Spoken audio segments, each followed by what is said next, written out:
Hi, it's Maria from Still Dreaming Homestead. Well, it's been a very, very productive day. And normally that is not the case on a Sabbath. But some things came up and they just had to be addressed. One thing is that I have one of those little storage sheds, and it has been up on a trailer for a long time.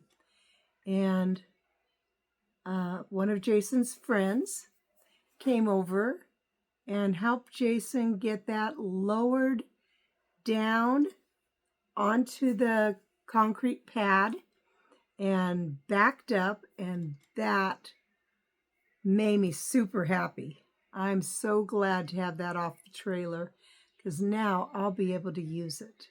I couldn't use it up where it was. It was high and not stable. Then I also had a bunch of metal framework, really with tubes. And I'm not exactly sure what they were used for other than they were used in a greenhouse. But I didn't have a use for it. So I contacted one of the neighbors who had wanted them before and gave them to him today. And in exchange, he will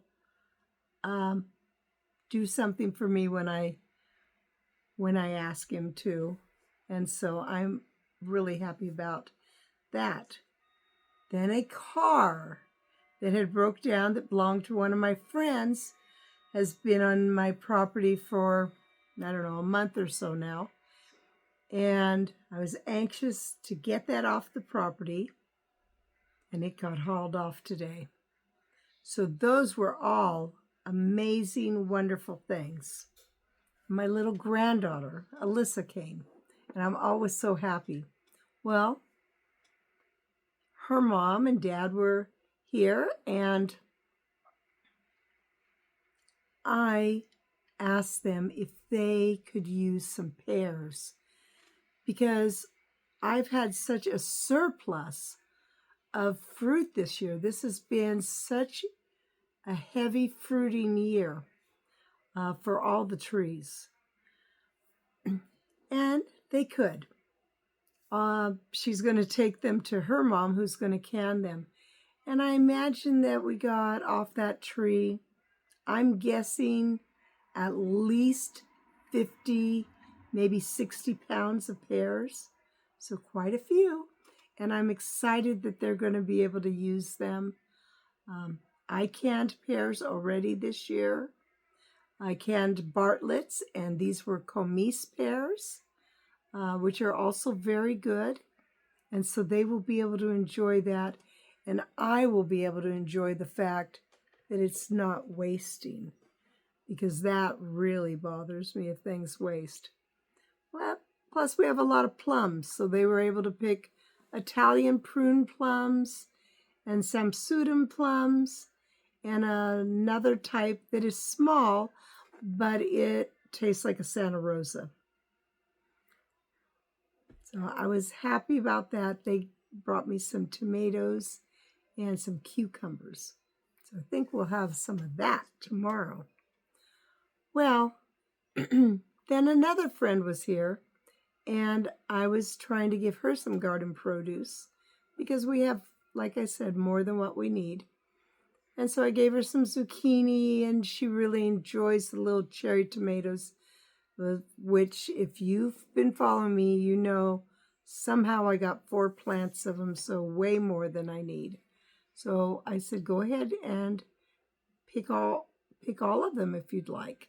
She was really happy. She said they're better than candy, and they really are delicious. Well, while we were outside, we looked towards the east, and it was in the forecast that we would likely get thunder and maybe lightning, but the clouds were dark. It looked like it was really going to rain, and there were too many things out in the garden that could be harmed by the rain. So she picked all the tomatoes that had any color on them. You know, if they were green, they will be fine if it rains. But if they have red or if they're orange, they can split. And then they're wasted. So she picks those.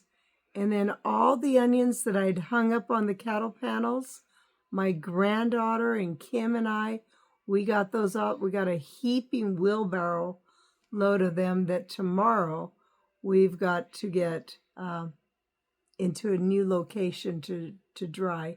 But for now, they're under the shelter. Then we picked the melons. We don't want any splitting. Watermelons and cantaloupes. Oh, I'm trying to think. Oh, and the cabbages. So we harvested all the purple cabbages. I think we got 5 or 6 of them. Part of them I will go ahead and make into a coleslaw. And part of them I've seen where people can what they call canned coleslaw. And I've heard that it's very good, so I'm going to try it. Anyhow, that's what we did. It was really a lot to accomplish. I was so thankful for the help we had, because it sometimes can be a lot. And now the garden is fairly empty. Well, it's Maria from Still Dreaming Homestead. Thought I would just give you an update. I want to pray blessings on you and yours, in your house, out of your house, in the day and in the night. Whatever you do, keep dreaming. Oh, and by the way, even though now the garden is getting to look much emptier, we've got to take care of all that produce and get it stored away so that it doesn't go to waste. So we'll start on that tomorrow. Leave a message and let me know what you've been doing, or if you happen to get any storms. So I would be interested to know what's going on in your life too. Okay, bye-bye.